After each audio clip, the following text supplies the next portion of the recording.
Hello everyone. As a brand promotion expert, I personally recommend branding a must-have services for every industry. But when it comes to healthcare services or organizations, branding becomes more imperative than ever. The reason being today's healthcare industry is driven by patient choices like never before. There are more and more healthcare brands coming online, offering patients a direct, growing array of solutions to their healthcare needs. Hence, healthcare branding is essential to any healthcare company looking to increase their presence and patient acquisition and grow their business. Today, we will understand the key aspects and factors of why branding is very essential for healthcare organizations from marketing strategist, New Electra Life Sciences, Dr. Deepika Gangwani. She is having more than 18 years of experience working with the topmost healthcare organizations such as Apollo Cradle, Mahindra Retail, Mom and Me, Fortis Lafim, Venido Healthcare, and Davidson Fertility Chain. So let's start the session and welcome to our guest. Welcome to Win-Win Talk, Dr. Deepika. Thank you so much, Poonam, for inviting me, and I'm looking forward to the session. Dr. Geetika, we would like to know from you why branding is so essential nowadays than ever for a healthcare organization. Right. So it is a very interesting subject, and when you invited me for this talk, I was very eager to talk about it because in my career of 18 years, I have worked with various organizations where mostly organizations, especially healthcare organizations, think that branding is something which you don't need. Yes. Right. And I always, I'm taken aback that how come you think so, that why branding is not needed. To say that our services will speak for themselves. Right. So there is a myth around that branding is like a commercial activity or it is not required by healthcare organizations. And now I feel, and I always reiterate it to all the people I work with, teams I work with, that branding is like your personality for any organization, in any industry for that matter. It's how you're perceived, not only by the patients or customers, but by the physicians, doctors, by your staff, by your employees, even the management, and of course your vendors, pharmaceutical companies, and everybody. So it's how you. So you somebody walks into the room and they're wearing like nice clothes, and you say, oh, he or she was wearing a branded watch, right? So you observe everything. So it's how you perceive. Yeah, right. But of course, yeah, then it moves on from there. Perceptions, the first impression only lasts till the experience, the customer experiences the services. So yes, so that the sync has to be there. So it is, why is it essential? Now, if we talk about branding for that matter, if I talk about say 10, 15 years back, how one decide on the caregiver. So if you are working for central government, you will have a CGHS thing. You will go to the CGHS dispensary or the hospital associated, get a referral, and you go and you get yourself treated. You had very little choice on your care provider.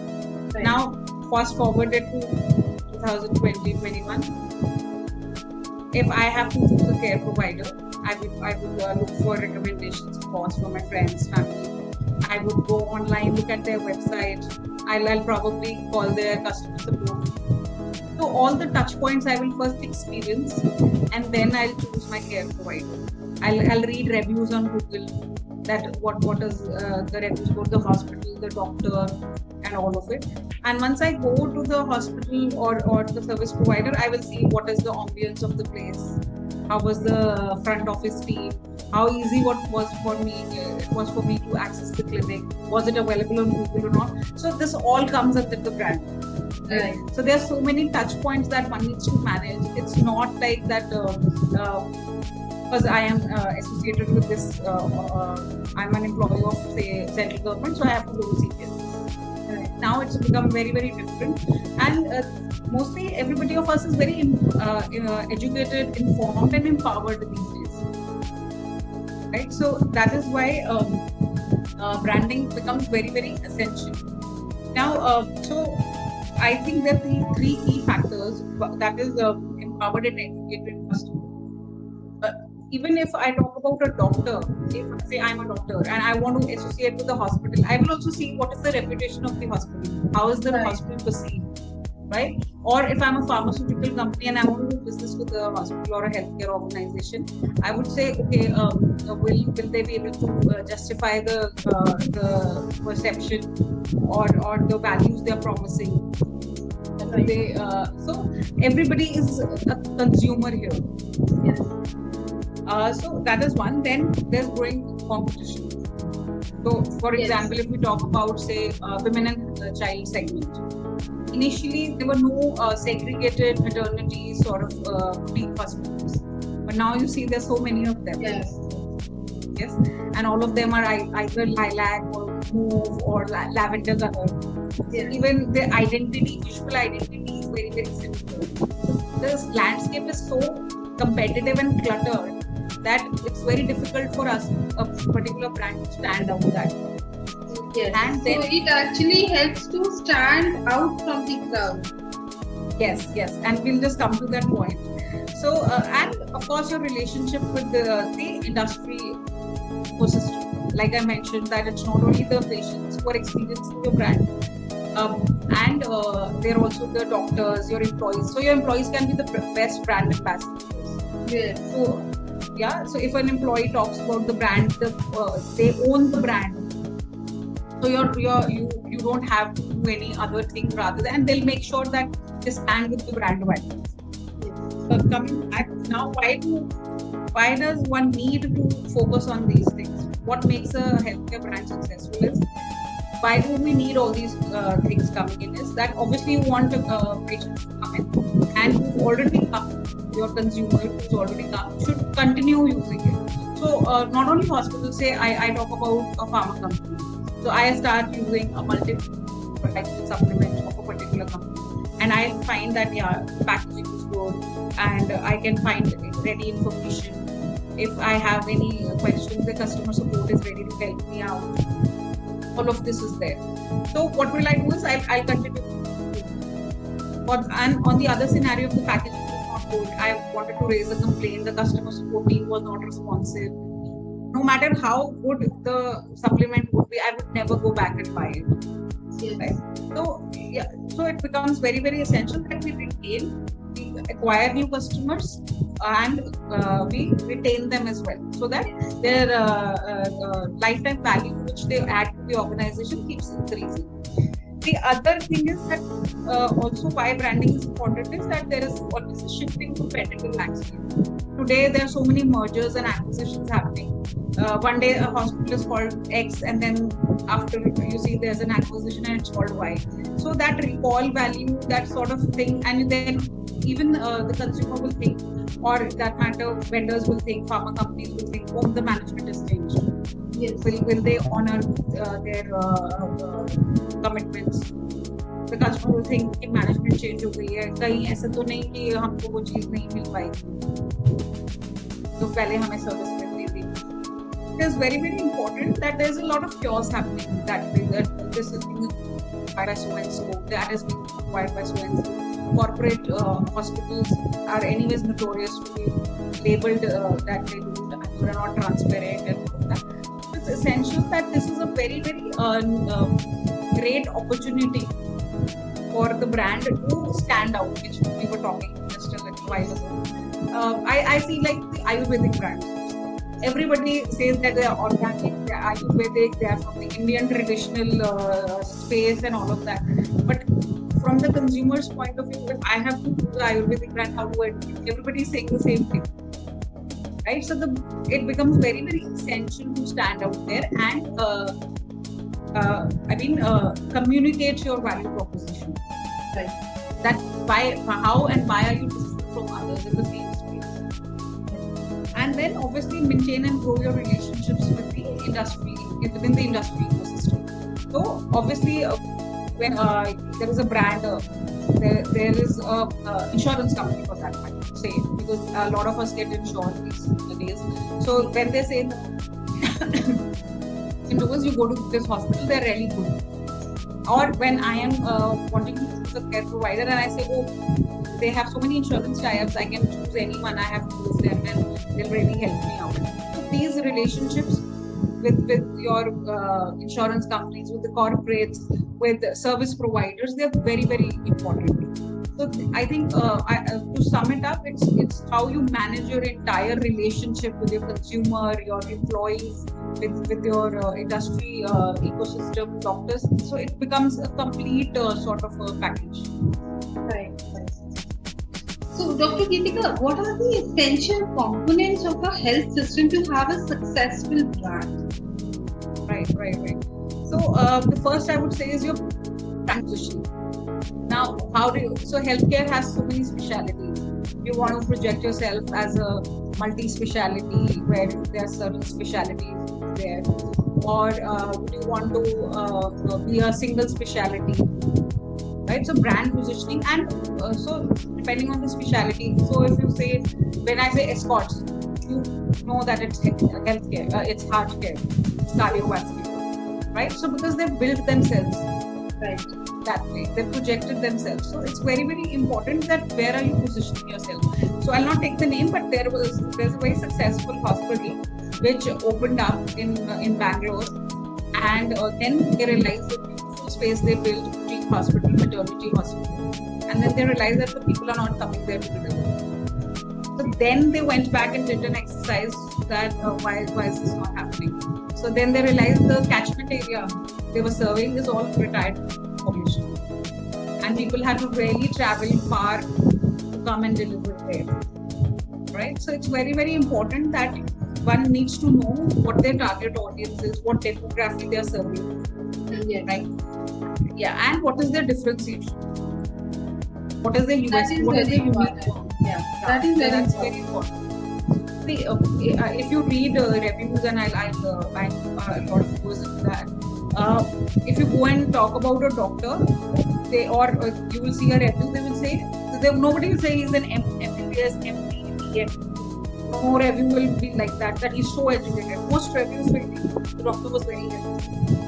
He picked up my call at 9 points. Or he explained. So those touch points, those human touch points are more important than the degree. Sometimes you go to a general physician who's just an MBBS, but you get so much of attention and the way the communication happens that you would want to go back to them. Right. So it is very, very important that you know what your unique selling point is. And in other words, they need to develop a connect with their target audience or the consumer. Absolutely. The connect is there. So that gets us to the next point, is the content or the storytelling, which will help the connect. So a lot of organizations do testimonials, right? Depending on if pharma companies ask doctors to come on board, talk about how they could help them to save lives. Or patient testimonials for that matter. So I think content is supreme in this sector. If one can give the right content at the right time to the consumer, that makes it a very, very, it makes a large impact on the decision making. So I know that, okay, I'm going to X doctor and I don't know if I would need this information or not. So, but proactively, if I'm getting the information that okay, you can diagnose with diabetes, exercise is important, taking medication is important, and I get all those touch points, it really makes a large difference. And content that matters. आजकल content blogs हो सकते हैं, testimonials हो सकते हैं, webinars. These are very, very popular ways of email marketing, email sort of newsletters are there. So content is supreme, especially in healthcare, because the consumer is ready to consume. Take in that much information and then take a decision. Then it gets us to that now everybody is doing that. So how do you know that your content will be taken? So brand identity. Now if I look at first, I would talk about the visual identity. So most healthcare brands are very conservative, and I would get offended. The color palette, if you look at their logos, if you look at the way the logos are designed, they're very, very conservative. right? And you can hardly differentiate two brands that way. So they all are risk averse, and they would want to just go the tried and tested way. When you go the tried and tested way, there are a lot of people who've already walked that path. So how will you differentiate yourself? Right. So brand and identity, especially visual identity. This is a very important aspect that you highlighted, which is generally followed by all healthcare. They practice this common strategy for promotion of their brand, but which needs to be worked upon. Actually, you rightly said. Yes. The classic example is Nike, right? So if you ask me and you just see that on the sports mark, you will know that it's Nike. They don't need to write Nike, they don't need to tell that they are Nike, they just know that. So I mean, and then you know that they're quality shoes and athletic shoes which you are buying, and it's value for your money. That is why you're ready to spend that much amount of money on a shoe, right? So identity, visual identity is one, and it should actually so like I said, first impressions can just take you so far. Yes. Right? Once that connect happens with the visual identity, the service identity, the service quality has to match it. So if you are saying that you are a healthcare brand which is transparent, compassionate, patient-centric, and then you walk in and you see a beautiful place, everything is spick and span, it's smelling good, all of it is fine, and then you go to the front office and they say, "Kyun aa gaye? Appointment tha kya?" So when you cannot get it into your service, it just falls there. So the first impression just lasts that long. Yeah. So it is very, very important that it has to sync with the service as well. Right. And last but not the least is the patient experience. Right. So I mean, consistently over time, when you are giving that sort of a patient satisfaction to whoever is walking in, be it the patient who's getting treated or the attendants who are coming along. So if you take care of all of that, it will help in the brand for sure. Dr. Geetika, what are the challenges of consumers that needs to be focused upon while creating strategy for a healthcare brand? See, the first thing I feel the healthcare organization needs to work on personalized messaging. Because personalized care, personalized messaging, personalized content. So if I would say that no two patients, no two consumers would have the same sort of symptoms, even if they're categorized the same diagnosis. For that matter, say it is cancer or as simple as talking about two pregnancies for that matter. So two women will have very, very different sort of experiences during pregnancy. So it is very, very essential to customize the treatment, to customize the messaging. So now that becomes a little challenging because customizing things for each person walking in becomes a challenge, and there is where technology plays a part. And COVID has taught us that technology is actually good, and healthcare was actually slow in adopting technology. But now the adoption is there, telemedicine and all these chatbots are now coming up, apps are coming up, which really makes it easier for us to do these sort of personalized plans for the other challenge I feel is that building trust, because trust takes a lot of time with the consumer. In fact, that is the key area that needs to be focused, because until we will not be able to get the trust of the patient, we cannot enhance. Yeah, absolutely. Because see, building trust is an exercise which is done over the years through consistent effort, untiring sort of experience which you give to the customer coming in, the consumer coming in, and now, and you read one news in the paper. There's one article which is out which says negative that the patient was overcharged or the pharma company did not comply to certain sort of regulations, and the trust. Then we would say no, we will not go to that hospital. We will not buy medicines from that company. Article vaccinations के लिए है, so they say, oh, X vaccination is not effective. effective against the Delta variant, and nobody would want to take that vaccination. Right? So it's so trust takes a very long time to build, but it just goes in a jiffy. Right? And the other thing is making the connection, which we forget. So we feel that, oh, I am so and so, I've studied so much, and I'm a doctor, or I'm such a big name in pharma or medical device, and I don't even realize that what my consumer wants. I don't want to listen them out. One of a very famous medical device company has a regular follow up with their doctors. So they make ultrasound machines. So they would ask the gynecologist or radiologist to come and give them feedback on how was it easy for them to use that machine, or what changes they would want. So somebody said, oh, the screen was too small, I would want a wider screen, I would want magnification to be done. So the product development actually happened. And then when the doctor saw that, yes, because doctor is a consumer here right now. So they would say, okay, great, they've heard my feedback and they've worked on the product. So they will always go back and buy that gadget, that medical device. So it's very, very important to make the connection and know the need of the consumer, study their behavior, and then give them a service offering, rather than the other way around. अभी हम क्या करते हैं, ये हमारी service है, ये आपको लेनी है, और उसके अलावा आपको बस कोई चॉइस नहीं. So that's when consumers, so doctors tell me कि किसी का my patients are not loyal. I said, what do you mean by that? So they will say that, no, one day they will come. Like I was talking to a pediatric doctor the other day, and they say, खांसी जुकाम होता है तो आ जाते हैं, फिर गायब हो जाते हैं. So I would rather, why don't they come for vaccination? I said, you will have to ask them that where are you going for vaccinations, and what would you prefer, what would you choose when you're doing a vaccination. Probably it is something that the doctor there is more transparent. They talk about it, explain the vaccination.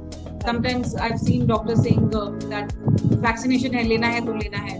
They will not want to tell, or they don't have the time or information to tell that what is the difference between for a child painless and vaccination and a regular vaccination. So then the parents would want to, they're inclined to go to somebody who's ready to answer their questions. Right? So they need counseling to, they should counsel them for understanding the importance of the vaccination. Yeah, so then you will have a loyal customer base. Yes. Right? Yeah. So it's all in our hands. The challenge is that a consumer is facing, a patient is facing unfortunately, because it means the same in healthcare. So we have to understand that what their need is and then cater our plans accordingly, rather than the other way around. Dr. Kritika, would you like to share any successful branding campaign which was run by you for helping viewers to better understand the value of branding in healthcare? Right. So I don't know if I'm allowed to take names, but definitely I was working as a management consultant with one of a known IVF chain in Delhi, a single clinic IVF chain, IVF clinic to start. So the doctor is a known name, but the brand was not so known, the IVF chain brand. So the doctor and I had a conversation, and the first thing was that we have to decide that how we want to do it. Do we want the doctor's name to be the brand? Do we want to promote that, or do we want like two separate entities? The example I used was very, very so Nestle and Maggi. Yes. So Nestle is the larger brand, and Maggi is like a sub brand, but they have their own identities. Right. So it's very, very much possible to do it in healthcare as well. So first is the clarity one needs, that how you want to project your brand, residential brand, right? And then we had to go through this entire exercise of setting up their mission, vision, their values, and then at each touch point, be it the customer support, be it front office, be it the parking guide, everywhere those values have to be shown. Right. Say, for example, I went to a retreat, yoga retreat, which said we are organic and we have all these things, and everything is grown here, the milk comes from the cows, all of that. So I really wanted to have this retreat where organic sort of veggies are there. And I just wanted to see how things happen. And I was seeing there were milk packets lying in the kitchen. So then if you're saying that it is coming from our farms, the milk is coming from our farms, then you're not standing. So I would never recommend anybody to do it. I mean, what you're promising should come across. Right. So people just think that branding is limited to the logo, the color palette, the way your hospital looks or your clinic looks, and all of that. But it is way beyond. It is how the consumer. It's more about the trust and credibility you develop in the mind of the patient. Exactly. And the experience they have. Even see, sometimes in healthcare the experiences are not good. The person might lose a loved one, or have had chronic illness, or has to stay for a very long time, and doesn't know the uncertain situations one is dealing with. But once, if the brand says we are transparent, we are compassionate, but your nurse cannot do that, it's defeated. The purpose is defeated.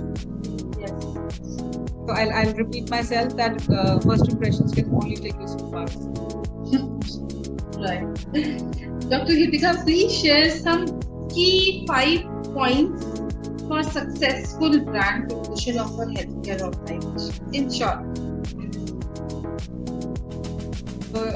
If I would want to, and I hope one day I will start a healthcare organization. See, first of all, I would want to.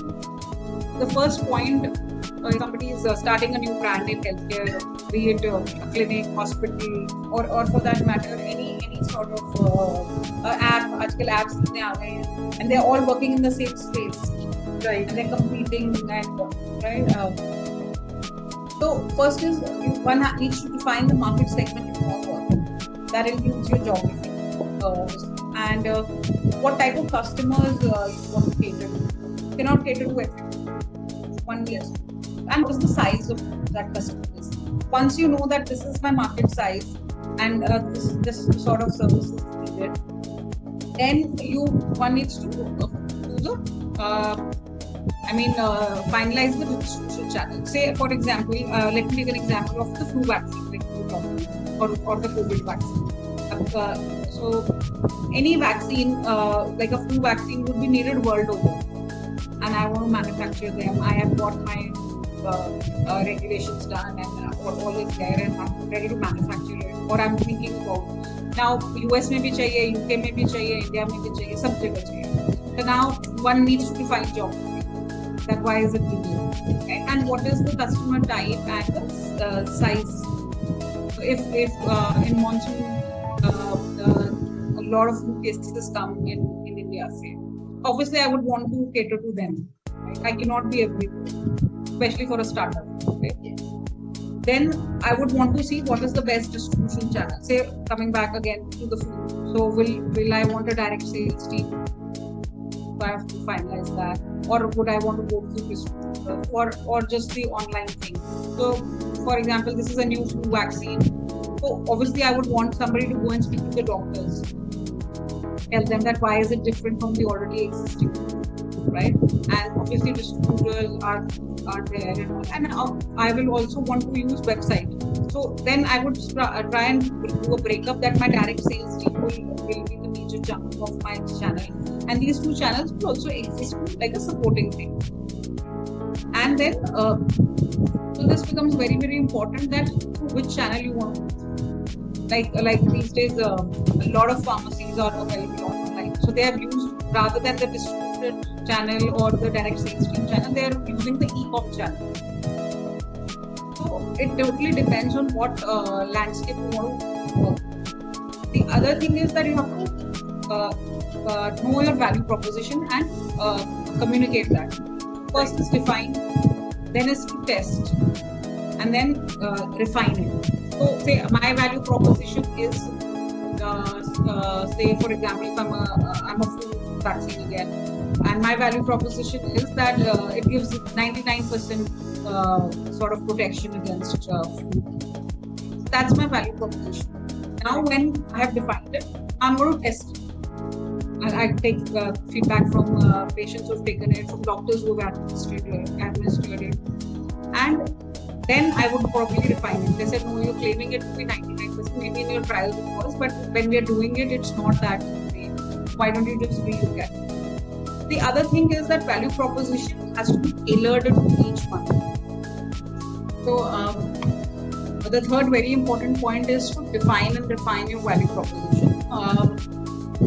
It is, so the unique selling point basically. Why would a customer choose you over somebody else? Right? So first is to define it, then test it, and then refine it depending on the feedback you're giving. And the value proposition would differ when you're pitching it to different people. For example, coming back to the flu vaccine example, if you're pitching it to the doctor, you would obviously talk about the efficacy of the vaccine. If you're pitching it to the nurse, so the ease of administration and storing. If you're pitching it to the chief financial officer of a big healthcare hospital, so you would obviously talk that it gets the best value for money. And similarly, when you're talking about patient awareness, you would talk that, okay, this is painless and you will not fall sick after the vaccine and it has zero side effects. So the value proposition, first define it and then communicate it to the stakeholders what would interest them. So a patient would never be interested कि भाई इसको store करने में क्या दिक्कत होगी. That a nurse would be interested in, obviously. Or it is the cheapest would interest a financial accounts team or the finance team for that matter. So it has to be tailored. So you have to communicate your value proposition. The other thing which I see, which a lot of us miss is accounting for competitors. So what happens is the competitors are active and they are working. And when you launch a new product or a service, obviously they will not keep sitting and say, okay, come on, Ritika, you've launched a new product and I'm sitting and you take away my customers. That will not happen. Obviously, they will have a strategy for that as well. So what happens is that we don't account for that. And then when competitors respond, they get a better product and all. So what then we do is we work on the price. So price is something which should not come in the picture because you should be confident that your pricing, the value giving to the customer, to the consumer, is worth the price they're paying.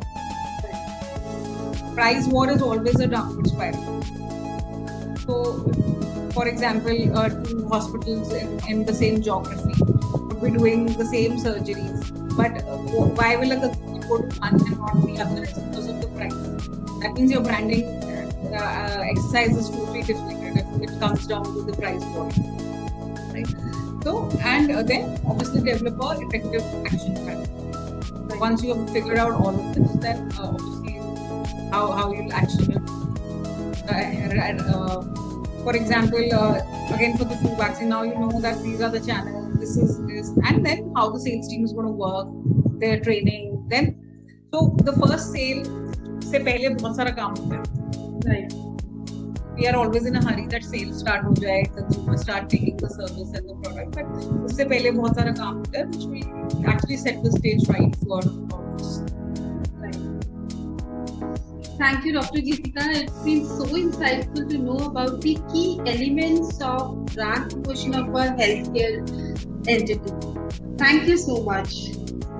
Thank you, Poonam and Whitman Business Community for inviting me. I think that was a very interesting topic because a lot of healthcare brands don't focus much on this, but it was a learning experience for me as well. So thank you so much. For us also. It's been so insightful and learning experience. Absolutely. And I wish you all the best for these series which you're doing, and I keep following them and keep up the good work. Thank you so much. Thank you. All the best.